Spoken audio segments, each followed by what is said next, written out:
Sur ordre du gouvernement Fillon, le principal campement de Calais était rasé. Objectif, démanteler les réseaux de passeurs.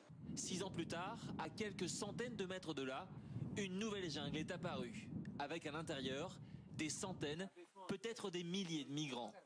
Ismaël est l'un d'entre eux. Il est arrivé à Calais il y a 2 mois, en provenance du Soudan.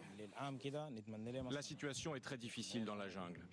On n'a qu'un repas par jour et il y a de nombreuses bagarres entre les Érythréens et les Syriens notamment.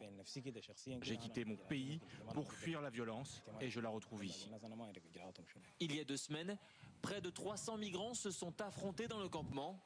Pour les séparer, une centaine de policiers est intervenue.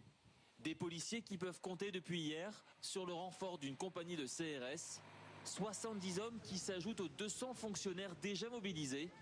Une aide précieuse, mais insuffisante d'après ce policier. On n'intervient pas forcément toujours en toute sécurité puisqu'on n'a pas les moyens suffisants à l'instant T de pouvoir intervenir. Il faut mettre en place des politiques migratoires européennes pour pouvoir gérer justement ce flux qui ne cesse d'augmenter ici sur la région. Dans la jungle, chaque communauté est organisée de manière autonome.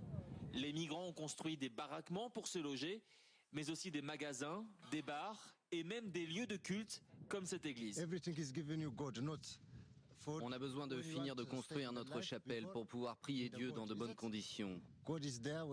Sinon, comment lui demander de nous aider pour sortir d'ici? C'est impossible. Au pied de cette cabane, un poulailler utile pour récupérer des œufs et se nourrir de manière autonome. Mais la situation reste précaire pour les migrants qui vivent sans électricité, ont un accès à l'eau potable limité et ne disposent que d'un seul sanitaire pour tout le campement. D'après les estimations, environ 3000 migrants sont actuellement à Calais et ses alentours, un nombre qui n'a jamais été aussi élevé.